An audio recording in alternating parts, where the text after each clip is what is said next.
Hello and welcome to the NFS Highlight Show as brought to you by Into Futsal with your host, me, Isaac Barrington, and Quentin Casey, who joins me alongside to take you through all of the action from the weekend's games today. Quentin, what did you think of the weekend overall? Back to the action, of course, after the international break. Yeah, so obviously all of the teams have had a bit of a break. Some have obviously used that break to get some downtime. Some of them have booked in some friendlies, so different use of the spare time. Obviously, some players have been away on international duty, but we got a bit of an interesting weekend. Obviously, we knew that York could have it sealed for them to go down, and Manchester could obviously seal the title. There was obviously a really big playoff game in there as well between Loughborough and Maidenhead, and then a really tasty fixture between Derby and Harbury, which turned out to be a bit of a thriller. So the break seemed to do us good because we ended up with four really good fixtures. So yeah, all in all, what made out to be a really good weekend. Yeah, well, let's get straight into it then. The first game comes from Manchester taking on Wessex. And joining us for this one, we have Manchester's Sam Richardson. Sam, thank you for joining us. No problem, even. First off, just how important was it that you made such a lightning fast start in the game yesterday? I think 2 goals in the first 2 minutes. How important was that?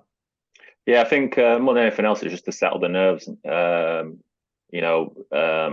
We're confident in what we can do, but you never know what happens sometimes on the day, especially if another team gets the goal, the first goal. So to get to in the first 1.5, 2 minutes, obviously straight away, everyone was confident from there. So it kind of just settled any nerves that we potentially could have had. Yeah, and then with a 6-goal lead going into half time, you must have felt in a very comfortable position come the midway point. Yeah, I think obviously we also had quite a large squad. We had 12 outfield players and two goalkeepers, so it's a large squad. And because of the nature of the game, we ended up using everybody in the squad and getting everyone some minutes that potentially we might not have done that. So it was good in that respect. But I think obviously for ourselves as well, it's difficult for the players to get like any flow and proper rhythm in the game because there's just so many players. We're not usually got 12 players to rotate through. So yeah, obviously the 7-1 settled the nerves and everything, but I think also like our performance probably dropped a little bit just because of how many players that we had that we played through. But it's nice to get everyone on the court as well though, because everyone's contributed in training, and not everyone's got the minutes. So it's a nice thing, especially for the last game at home as well. And Brilliant, obviously, thank you. Sam, with you like using the full squad of the 12 and mixing it up a little bit, was it a good chance for you to kind of see different combinations, different pairings, different fours on the court? Yeah, I think so. But also the nature of the game probably also reduced how much of a window that was to see what people can do. It was more about getting some players on and giving them more minutes and spreading the minutes around. Obviously, we're trying to see the combinations and who works well. But it's difficult just in one game. I think it needs a little bit more, a couple more game environments and a couple more times where certain players have thrown in certain situations where they're a little bit more tested. Obviously, everyone coming on when they knew it's 7-1, they could kind of still be played but kind of relaxed as well, because they had that kind of comfort of the goal difference. So I think it was good to see some players. Like I said, they've not had as many minutes as they might have liked and stuff like that. But we need to introduce everybody into the squad. We've got quite a few new players this season. Like the idea was to obviously build the squad, like we talked about before, to make it as competitive as possible. So just to give those guys a couple of minutes to start easing themselves in, and then they're more calm when it comes to their minutes in the future. So I suppose on that respect, it was good. And the build up to the game, I'll go a bit back to the start. So, did the build up feel any different? Obviously, because you knew you could seal it on the day, and also, are you glad you kind of got it over the hill at the first attempt and not having to go into the next fixture to seal it? Yeah, I think in the back of my mind, obviously, you can think of the worst. So I'd always prepare for the worst outcome, and if Wessex go ahead or if something happens in the game, like a red card or something that comes up. But I think, yeah, we know that we have 3 games. If you slip in the first game, then you start putting pressure on yourselves even more. It snowballs into the second game. And to be honest, Hartbury away, that's going to be a good game, I think. Because looking at the squad, they're going to have a full squad. Obviously, just come off the back of that 8-7. But I've watched their games, and to be honest, they're quite unlucky, I think, as far as their position goes in the table. Because if you look at the goal difference, it's negative, but it's quite low. So it's like they're in a lot of games where it's close. So I think that'll be good. And obviously, the previous game against Derby at Repton was a close one as well. So it's good that we don't have to go into those 2 games thinking, oh, we failed at the first attempt against Wessex, and we weren't expected to, and now we're going into these types of environments. So it's good to have that confidence. But obviously now we've got those 2 games, we want to go and win. So it's more about not getting beat, carrying some good momentum into the playoffs as well. Yeah, that was my last question. Obviously, how does obviously having the title sealed now affect how you approach those last couple of games? Are you going to be trying something different, or are you going to be trying to solidify kind of your starting lineup for those playoff semi-finals? Yeah, I think it's a bit of both. It's the balance. It also depends how the games go as well, because I think like some of the players, like I was saying, so some of the players want more, like they need more of a like they need to feel tested, and that pushes them through to another level, whereas some other players need to come on and just feel comfortable and get into a game. So we need to get that balance right, so all the players are kind of in a good place when it comes to the playoffs, and we're deciding who's playing. But also I don't want to drop the level. I don't want to go, we're just throwing everyone in and they're just giving them minutes and sharing the minutes. I want the levels to go up. I think we've coasted a little bit some of the performances, and that's credit to the players and the level they've got, but I don't want to coast too much and all of a sudden you get sucker punched and they're not ready for it. So we want to drive the standards, but also got to get the balance right as well. Cheers. Sam, congratulations on your league phase title and good luck moving forward into the playoffs. Thank you. Cheers. Thanks a lot, guys. Well, Quentin, Manchester have really been the pace setters, haven't they, so far this season? The team to catch. How do you rate their overall season? What's been such a successful campaign for them up until this point? Yeah, it's been a brilliant season for them. Obviously, they've played some really good stuff and got the results to match it. So, deserved winners of the league. They've got a couple of games now to go and they get themselves set for the playoffs. Looking probably now like a straight shootout between Loughborough and Maidenhead as to who they'll play. So they'll be preparing their side to kind of face either of those 2 teams who play obviously different styles. But like I say, they've played the best stuff this year and deserved winners. And obviously, having heard from Sam, he's got aspirations to not only be happy and settle for winning the title, obviously their first title for a long time, but only then go onto the playoffs and earn that Champions League place. So a massive season for them, but still lots more to achieve, with them also being in the cup final as well. Yeah, you say so much more still for them to achieve. Of course, they've been so close to qualifying for the Champions League on numerous occasions now. They've got the opportunity through the playoffs to do that again. As league phase winners, do you think they'll be favourites heading into that? Yeah, you'd like to think so, but I think once you get to that playoff stage, it's anyone's game. I think whoever finishes 4th will still back themselves to give it a go. You've only got to go and win, well, 2 of the games really, one of the semi-finals, and beat anyone can win in that final. Manchester obviously lost last year to Bloomsbury, and they were 3-0 down within 5 or 6 minutes of that game, and it was, although they did get themselves back into it, it was too big of a mountain to climb for them.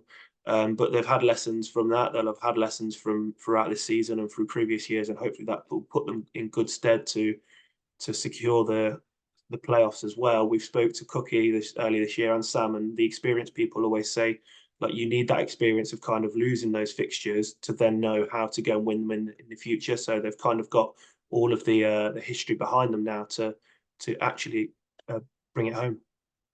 Right, well, thank you. Moving on to our next game now, which is a big one in the race for the top 4 and those playoffs. It's Maidenhead taking on Loughborough Students. So joining us now then for this one, we have Loughborough Students goalkeeper Jamie White. Jamie, thanks a lot for joining us. Yeah, hi Isaac. How's it going? Yeah, good, thanks. So just with your preparations for the game, really, I wanted to ask you about how important a game you felt this was as a group of players, and how did you prepare for it in the week ahead leading up to the fixture? Yeah, I mean, we obviously knew that it was an important game. Obviously, the loss a few weeks ago against Bolton kind of meant that this was our last chance if we were to look to get playoffs. So it was a must-win fixture, kind of as all of them have been recently. But the training the week before was really good. Preparation was good, and the team was ready for Sunday. Yeah, so that first half then, talk to me a little bit about that, because it was obviously a half in which you scored first. Sometimes the first goal can be so crucial, but you were then pegged back, got the lead back before half time. How did you feel at the midway point in terms of where you could then kick on from? Yeah, we knew that we knew that we were going to have opportunities. It was a very end-to-end game. And every time we were going forward, we looked like we was going to score, which was good from our point of view. Defensively as well, I was quite happy. We limited the number of shots that they had in the first half. They did score a very good goal in the first half as well. And yeah, overall at half time, it was we're in a good position, but the job's not done. Thank you. So then into the second half, it continued to be close, mate. And obviously it went down to kind of the last like 5 to 8 minutes before you really pulled away. How important do you think the mental state and the experience of being in those positions for your side were in terms of you being able to get the result on the day? Yeah, obviously the experience is a important factor, especially when you're a part of Loughborough students. Obviously, we're a bunch of university lads for the most part, and the experience is one of the things that we lack of, which is natural. But quite a few of us, I mean, I've been around the first team for 3 years now, and granted, in the whole grand scheme of things, that's not a lot of experience. But with this team, it's putting me in a quite a key position in the team. So it's purely about just keeping your head and maintaining the control of the game and the control of the team in terms of discipline throughout. And I think we managed that quite well in the end.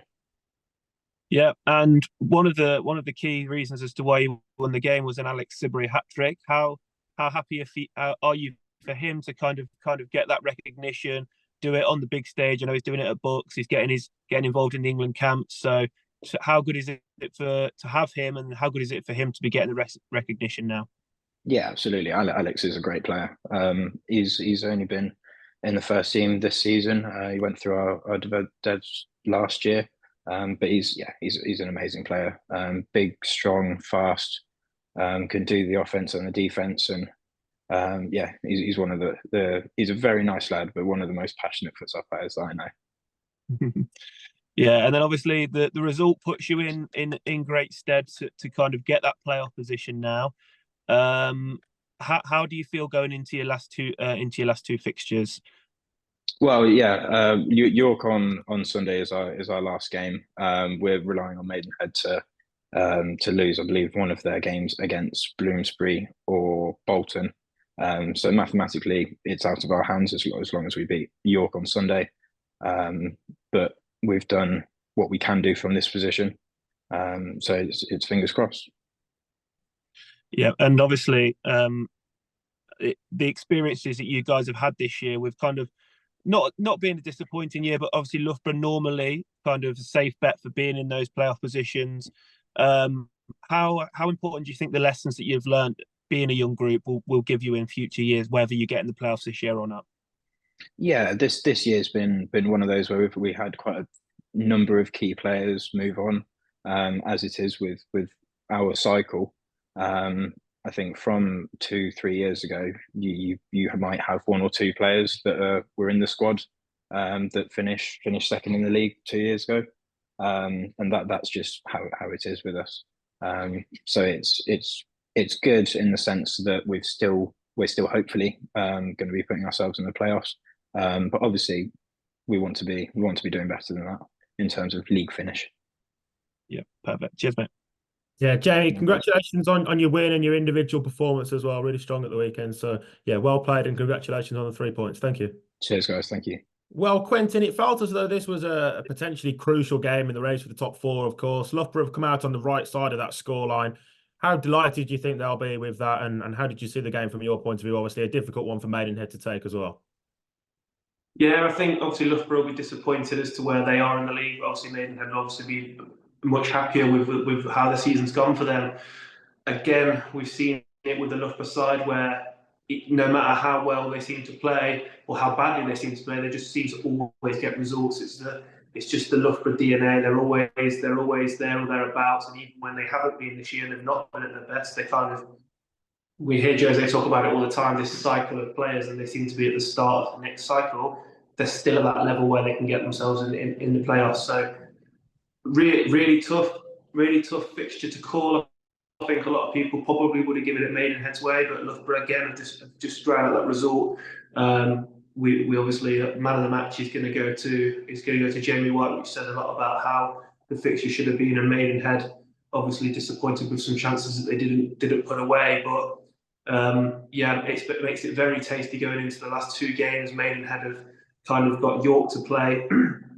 Oh no, they've got Bolton and Manchester to play, so they've got 2 tough fixtures there where they still need to go and get points. But it's really in the balance now, and whoever's actually gonna go and grab it. But I suppose with the momentum now and kind of Maidenhead off the back of that loss, we're gonna have to see how they react to that. Yeah, well, let's move on then. Our next game is brought to you from the Repton Sports Centre. It's Derby up against Harbury. And joining us for this game, we have Harbury's head coach, Pete Valance. Pete, thanks a lot for joining us. No worries, guys. Happy to be here.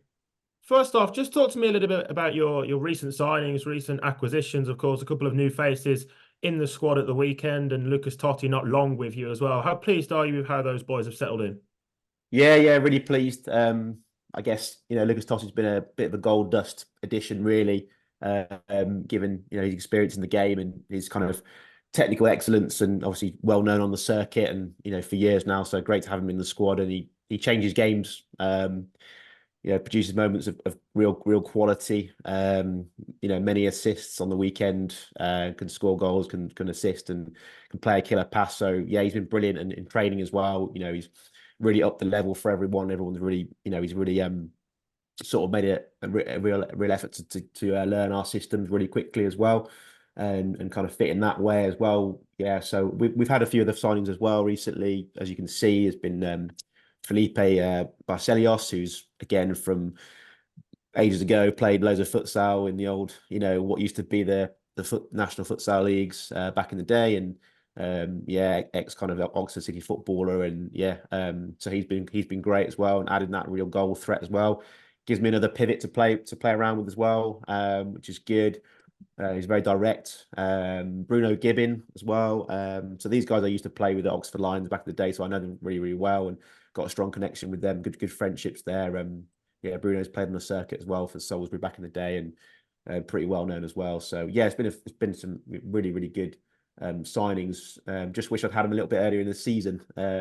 Takes a while to embed new players into a club and into a sort of a system. So but they've been brilliant so far, and as you can see, we're scoring a lot more goals in the last few games, or creating more chances, which is kind of what we want, really. So in that respect, it's been brilliant. So yeah, and moving on to the game itself, that it was obviously a really closely contested game, and first half was really tight. How did you see that first half in particular, and with that slender advantage going into the break?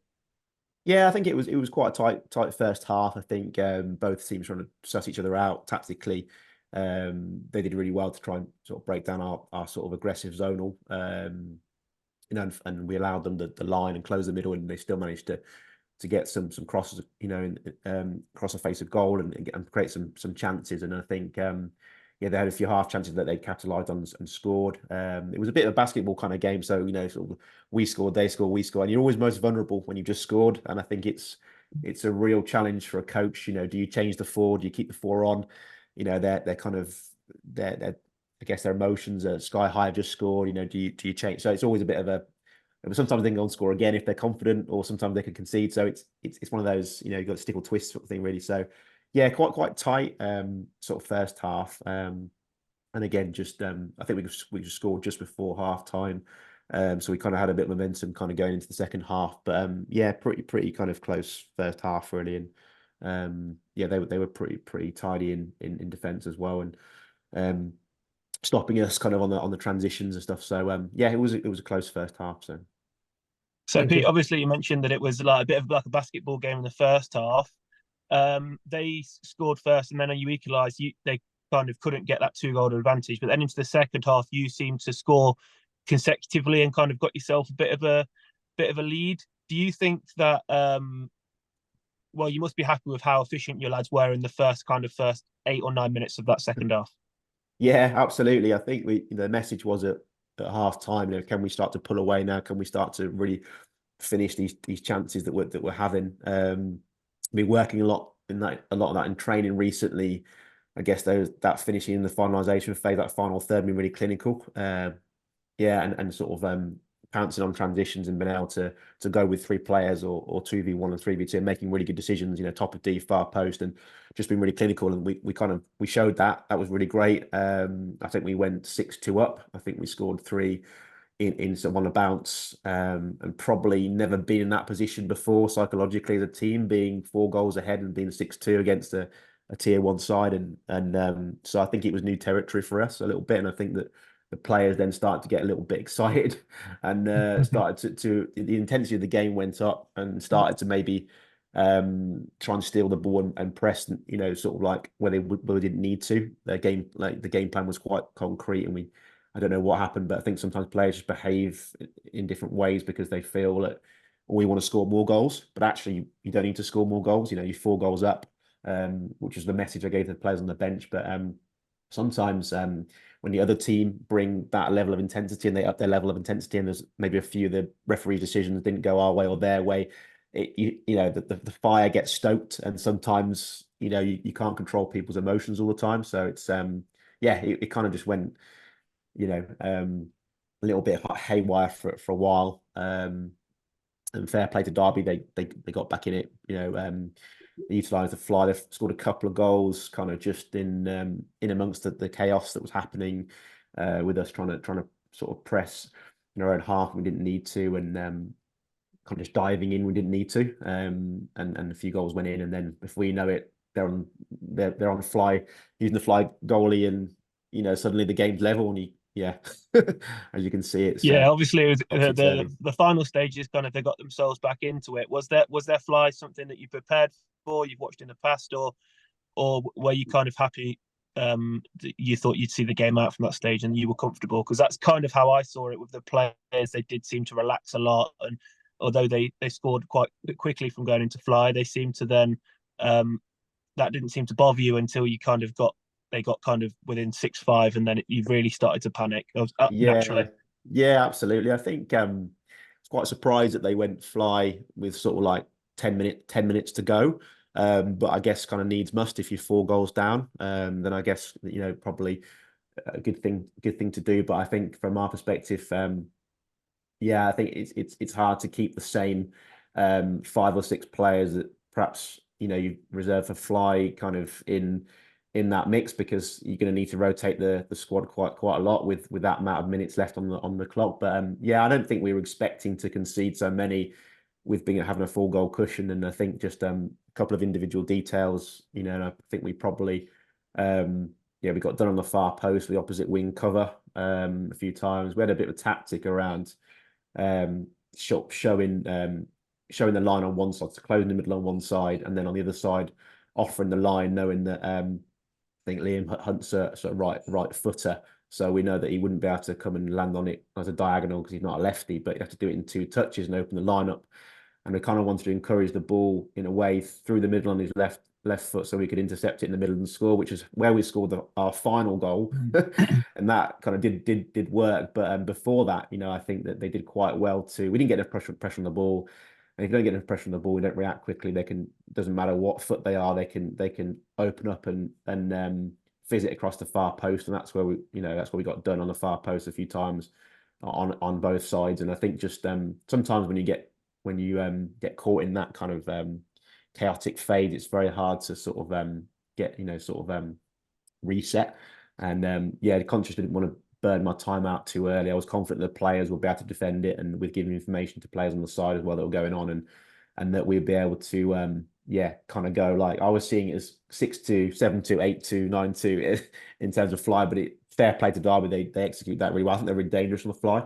I think maybe on reflection, if I defended it a little bit differently, maybe 2-2 and try and nullify that cross. But these things are always in hindsight. You kind of don't know. Yeah, it's hindsight's a great thing, and I think you try to sort of manage it in the game, and then when it gets to that, like you say, Quentin, the business end, and you kind of think, okay, well now now the tables have turned completely, we need to now think about our fly, and it's great game for the neutral. A futsal fees of 15 goals, but I think me and Matt will probably be disappointed with the amount of goals that we conceded. And after kind of a game where there's ever-changing momentum, I think that's the difficult thing, is to grab that momentum back. And I think Derby grabbed it really well, and kind of I think our players, still still embedding new players into the system as well. So I guess not an excuse, but it's difficult with new players making their debuts and that sort of thing, and just making sure that you're prepared for that as well, and have players at training able to practice those things. But all in all, a great game.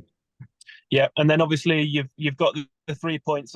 Generally, it probably looked like a bit of a nothing fixture with both teams probably safe and obviously not looking to get in the playoffs. But how important was that game for your group to kind of again prove that you weren't in the bottom 2 teams in the division, but also kind of give yourselves a head start in preparation for next year? Yeah, massive kind of game. I think we were really gutted after the Maidenhead game. We dropped point previously before that against Wessex, who defended really well and clinched it, pinched that one 2-1. That would have been 3 points if we'd managed to get through that one. But Maidenhead, we were just hanging on for dear life with 3-2, I think, and in the final minute where they scored 2 and a 10-meter penalty. So that was the kind of, like, I guess the season defining game that we kind of, I guess, it changed our trajectory a little bit, because I think we were looking to sort of maybe try and put some pressure on the top 4, maybe even try and finish in that top 4 if we'd won those 2 middle games. But again, it went the other way. And so I think the lads were really hungry to really put a stamp on the Derby game and say, look, we're winning this one regardless, and we're gonna finish our chances, because I think we've done a lot of work on trying to finish in that final phase and being clinical. And the Maidenhead game, it kind of came back to bite us by not finishing those chances. And I think this game we scored some great goals, which I'm really pleased with. But yeah, I think we're disappointed as a club not to be higher up in the table, if I'm honest. But you've got to win those games. We've had a lot of close games, 3-2, 2-2, 1-1, 4-3. Everything's been a goal either side of it, so I think results wise been frustrating. But I think hopefully we've shown the progress we've made from our Worcester days, and that's always been my plan, is to get this team, kind of regulating as a tier one team in terms of those standards and performances. And I think that's happened, and I'm really happy with our defensive system that's been really, really, really robust, and you can see that in the evidence of the goals that we conceded. Overall, I think we're top 4 in terms of stats. Goals conceded in our games are very tight. So I guess it's how you measure success really for long term. So there's been some great learning as well. But yeah, in terms of perhaps table finishes, we're probably disappointed. But hopefully we can go and win. We can get maybe something against I'll say Manchester. I'm sure they'll be on top form. But you never know if we defend well, and you don't go into games thinking you're going to lose. So if we defend well, take our chances, and we're playing at home, then I'm sure they won't take the foot off the gas. But we'll see. And then we've got Bloomsbury last game of the season. So again, back to Repton, chance to try and get a result there. And who knows, we might finish a little bit higher than where we are at the moment. But we're happy with I guess the sort of the end part of the season in terms of where points from games, not being kind of in that kind of relegation scrap, which is nice. So. Perfect. Cheers, Pete. Pete, great to have you on. Thanks a lot for joining us this evening, and congratulations on your win. Thank you. Cool. Thanks, guys. Cheers. Well, Quentin, a big 3 points for Harbury. We heard from Pete Valance there as just how they felt it was a big win, despite the fact that they're out of the race for the top 4. What did you think of the game overall? Of course, it was a really exciting one for the neutral. Yeah, I mean, it was a good game. It was probably, not, like I said to Pete, probably not a really important game in the grand scheme of things for the league, but I think for both teams it's really important to kind of give themselves some justification for maybe their positions in the league where they feel like they should be getting a bit higher. Now, obviously, Harbury got the win, great for them. It was a game that probably sums up both of their seasons really, in terms of just lacking that little bit of quality over shorter spells of the game.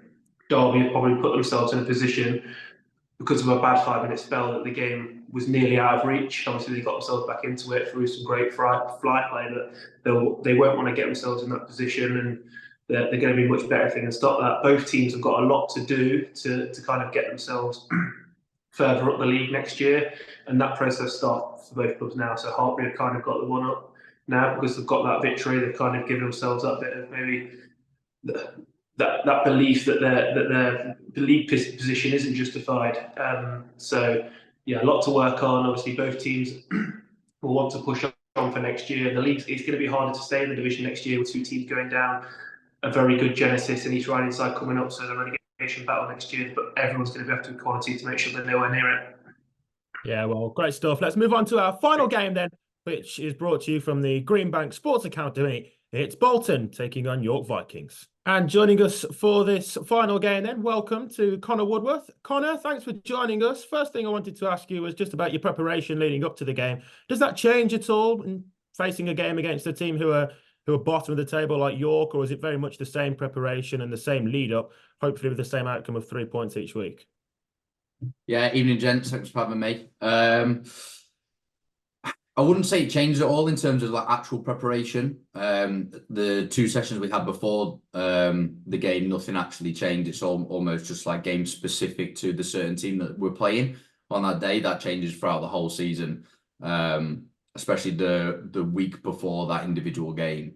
We usually just take it sort of, sounds cliche, but 1 game at a time, and each session sort of changes for that game plan. But I suppose the last 2 or 3 weeks have been a bit different for us because the Northern Ireland and the Scotland national teams have been playing. So we've got like 6 lads across them 2 teams actually playing in them games. And then obviously Cookie, playing manager for us, he's involved with Northern Ireland. So we're missing a big core group of our senior players, which did affect training. So we had a couple of weeks off, really, like training, leading up to that game, or maybe like 10 days. And then we trained the Monday and Wednesday before the York game. So in terms of that, like maybe it's a well-needed rest for a few boys to just sort of like take their heads away from it. But at the same time, as we all know, like futsal is very demanding. Like I think you have 2 or 3 weeks off training or playing. Like I didn't play the Harbury game. I was unavailable for that. So I'd not played for maybe 3.5 weeks before Sunday. And I think like sometimes it can take its toll a little bit. But at the same time, like some boys sort of had a good, well-needed rest, and the other boys were working hard over Europe in their respective nations. So congrats to them boys that got called up and played in them games. I'm sure it was a tough week for both of them to take, but I think both squads did the nation proud, to be fair. So yeah, kind of into the game, it kind of felt like you were, like you say, you've had players going away, you've had some of you players like yourself have had a bit of a break.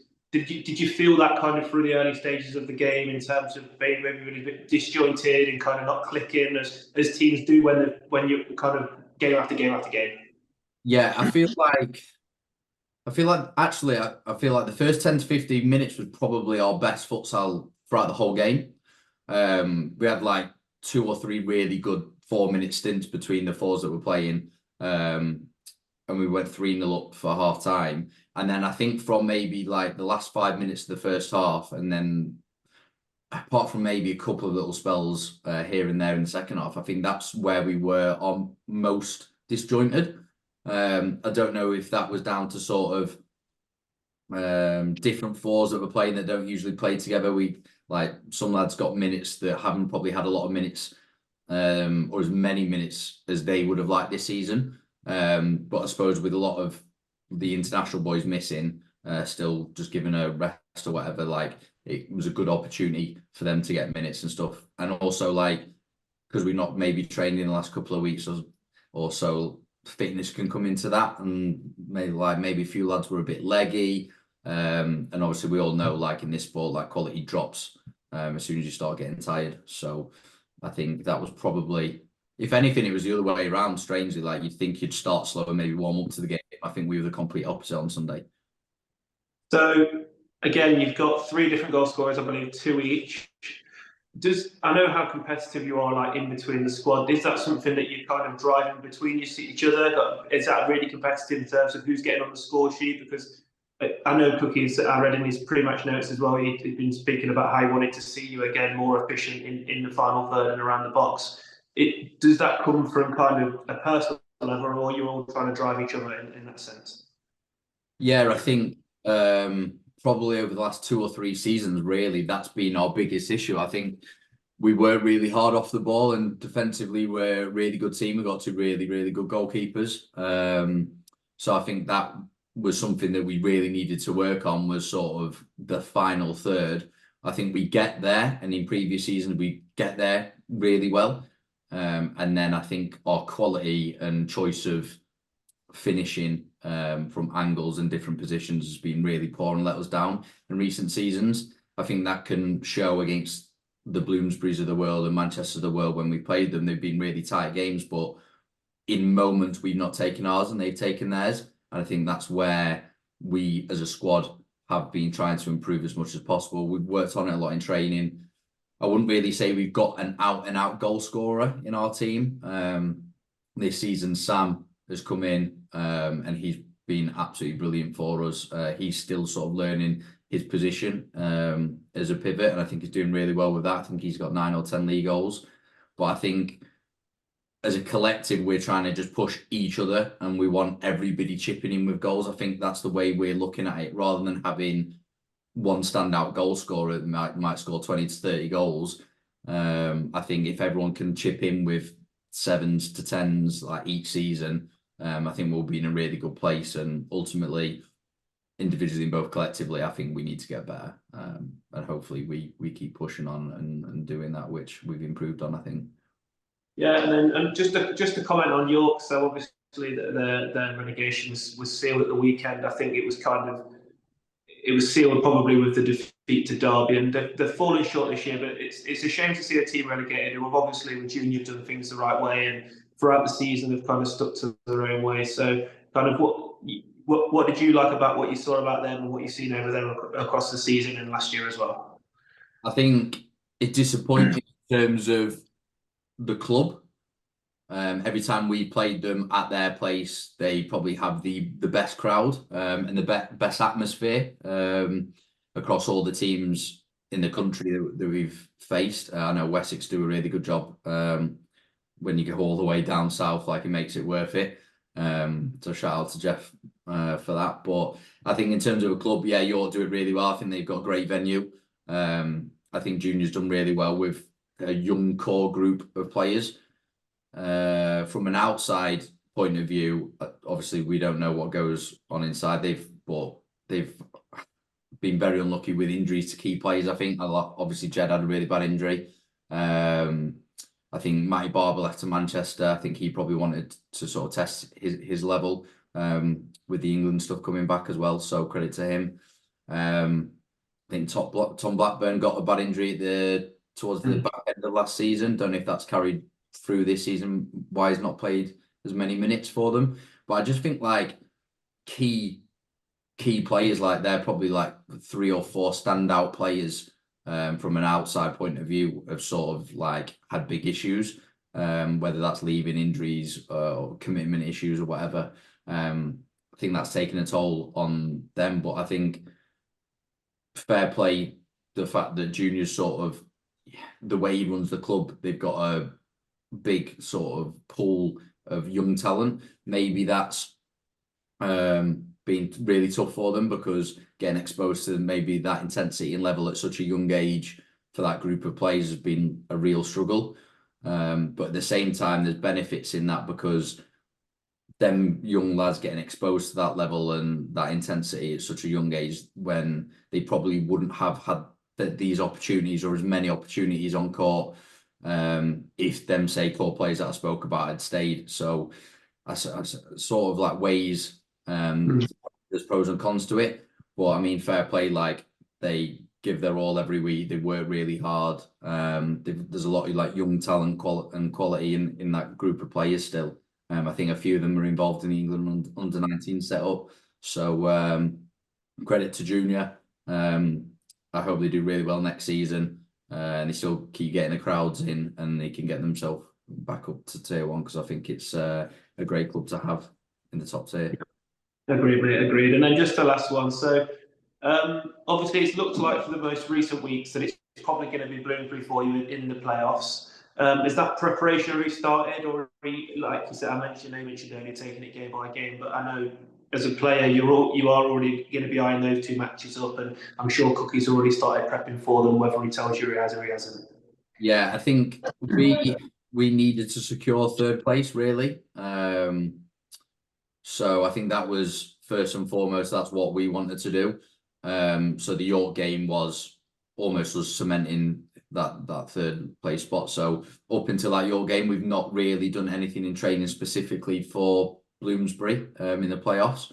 But I think I think we have Wessex this weekend at home, and then Maidenhead, I think, at Repton is the last game. So they're 2 really tough games against 2 really well drilled teams. So I think they're 2 really good games for us to prepare for Bloomsbury. So I think we'll be working on a few different things: set pieces, fly, maybe a few different tweaks defensively and stuff like that for them Bloomsbury games specifically. I think a lot of the training will probably be sort of game specific for them 2 playoff games now, to be honest with you, like over the next 3 weeks. Perfect, cheers, mate. No worries. Yeah, thank you, Connor, and thanks for joining us this evening. Good luck as well moving forward into the end of season playoffs. Thank you. Top man. Thanks, gents. Thanks for having me. Well, Quentin, another 3 points for Bolton. Great to hear from Connor Woodworth there. 2 goals for him at the weekend as well. That's pretty much 3rd place wrapped up for Bolton now. As you say, probably now just about preparing for those playoffs. And how do you rate their chances going into it as well? Because they've always sort of been there or thereabouts in terms of reaching the final of the NFS. And do you think they can go and do it this year? Yeah, I mean, they've got players in there with experience now. They've got players in there with real knowledge of the game. They've got a really good ability, good spread of ability across the whole squad, not just, like I've spoken on this many times, of 4 or 5 tier 1 quality players. You've got 12, 14, 16 there now that are obviously playing in tier 2 as well. I think we will see them in the next 2 games shape up very much how I expect them to see for the 2 games. And I imagine they're probably looking like Manchester to get a couple of those players have the right amount of appearances, just so they've got the ability to mix it up if they want. But I think they've got a good chance. I'd like to see an upset in either of the games. I think it makes it interesting. Similarly to how I'd have probably preferred personally to see Maidenhead in there. I was listening to Cookie and Wardy's podcast the other day, and they mentioned about how many times we've probably seen Loughborough versus Manchester over recent years, and probably how Manchester have got Loughborough's number. But it's nice to see teams push in, and I'd like to see Bolton do well. I think Cookie's, although it's only recent, he's got that experience now with Republic of Ireland and having to deal with like preparing for a competition as such, so, or a major competition. So I think that everything that I spoke about there will probably stand him in good stead. So now I wish him well. Yeah, brilliant stuff. Well, that's rounded off the highlights and exclusive interview section. Now time to move on to the much awaited team of the week. So Quentin, do you want to give us a couple of names to begin with? It's something that, of course, we've discussed between us, and we've actually had a few nominations as well from a couple of the team managers too. So if you want to kick us off with a couple of names for the team of the week. Yeah, so I think it's very rare that we see 2 players from one side in it, but I'm going to name 2 from the Loughborough team. So obviously a massive win for them. Although Jamie said that they weren't in pole position, personally, I think they have put themselves in pole position to get top 4 now. So I'm going to go with Jamie White himself. I think Louis, I'd seen that has rated him really highly and said that obviously made some big saves in some big moments. So I think you were always going to need your goalkeeper to put on a fine display to win that type of game, and he's done that. So he makes it in. And then Alex Sibury, obviously recently kind of shining and getting a hat trick on the day. Like we said, didn't we? You can't score a hat trick and not get in the team. So he gets in the team, and it was 3 goals is the difference there really. To get those 3 points. So match winners will get in the squad, mate. Yeah, brilliant stuff. Then a couple more then. Lucas Totti from Harbury is also in there this week. Of course, he's been a brilliant signing for Harbury. Really was spoken about by Pete Valance as well, and just how much impact he's made to Harbury. Really ran the show at times in that game against Derby at the weekend. So Lucas Totti is in the team of the week. And George Ramsey from Wessex, perhaps a more surprising name to some, being on the wrong side of the scoreline this week, but a really strong performer for Wessex this week. So he's in there as well. So Totti and Ramsey joining White and Sibury. you want to give us the final one? Yeah, so the recently managers have kind of swayed away from giving us their players. Sometimes they want to keep them on the ground. I mean, I want to give a shout out to Gaz Keelan, who played really well for Derby, got himself a goal. He's 3-3 and kind of doing really well at the minute, but he's not made it in. It's going to be Jake Barnes from Manchester. Again, we played really well. Playing considerable minutes now and becoming a really, really important part of that side. And obviously got a shout out privately to us from his gaffer. So he goes in and makes the 5 a very, very aggressive 5 and a 5 that would probably make it really hard work for you. Yeah, brilliant stuff. So the team of the week then, Jamie White from Loughborough, alongside teammate Alex Zibri, Lucas Tarty, George Ramsey, and Jake Barnes. Well, Quentin, shall we just run through the league table as a little added extra just to explain to people how it stands now? We're into the final 2 match days. Of course, Manchester have wrapped up the league phase title. What do you think of how the league table stands at this point? Yeah, I mean, obviously, everything in terms of league position for me is kind of wrapped up in terms of who will secure what. Obviously, it's sad to see York go. They've always done things the right way. And I'm sure they'll be back, and the players that have probably suffered this year will be much better for the experiences they've had. And I imagine that I will probably back them to come straight back up. Maybe the experience that they've lacked this year through, like, obviously Woody was talking about players like Jed and Tom Blackburn who have been missing, and realistically they were the players that got them into Tier 1 with Bucci as well. And they're 3 players that they didn't have this year, which is ultimately, I think, the experience at that level and the quality, having enough players at that quality has cost them. Derby and Harbury will be looking at that, thinking we need to start working on next year on how we push ourselves away from that bottom. How do we get ourselves to that next step? I'm looking at teams like your Maidenheads, your Loughboroughs, your Boltons. How do we get ourselves into that next category and start to push into top 4? Maidenhead will be buzzing with how their season's gone, and if they miss out, I'm sure they'll be gutted, but they should be really proud of what they've done. And then the teams that have got themselves in that top 4, ultimately they'll be looking at their seasons a bit differently. Manchester will be buzzing that they've won the league. And Loughborough will be buzzing that they've got in there despite not playing very well for periods of the season. Bolton and Harbury, Bolton and Bloomsbury probably similarly, where they're weirdly kind of looking at their seasons, but Bloomsbury have been a bit off it, but also dropped points through admin errors, and Bolton will be happy because they've pushed on a level from last year. So all in all, a really good year. It's probably just about wrapped up now in terms of what's going to happen. But yeah, it makes a very, very exciting playoffs and sets us up for a very, very exciting next season. Yeah, of course. Just to confirm how the league table stands at the moment, Manchester have won the league. Bloomsbury, it looks as though will obviously finish second, and they're in there as they were expected to be at the start of the season as reigning champions. Bolton are going to finish 3rd. Then it is still technically in Maidenhead's hands, but they would have to go and beat both Bloomsbury and Bolton should Loughborough beat already relegated York. So very much you would think Loughborough the favourites to go on and take that 4th place spot. So Loughborough 4th, Maidenhead 5th as it stands. Then Wessex in 6th after that really good mid-season patch. Harbury with their win are up to 7th, Derby 8th, and York relegated 9th in the league. The 9-team league, of course, as it is after London Helvetia's expulsion from the league earlier on this campaign. But as you say, it's been a really good campaign. Still a couple of match weeks to bring the viewers as well in terms of the highlights show. What were your thoughts on this weekend overall, just to round it off?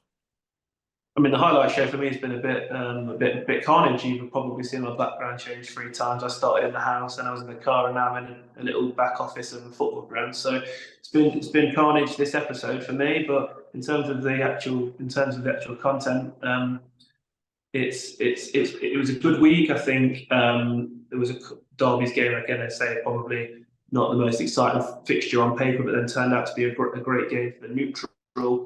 Obviously, the clips you'll have just seen, some really good goals scored, and then 2 of the really important game of the weekend, Maidenhead versus Loughborough, where we saw 2 teams playing a really good standard this year of playing out a quality game, and Loughborough, as they generally do, getting the edge. So a really good game.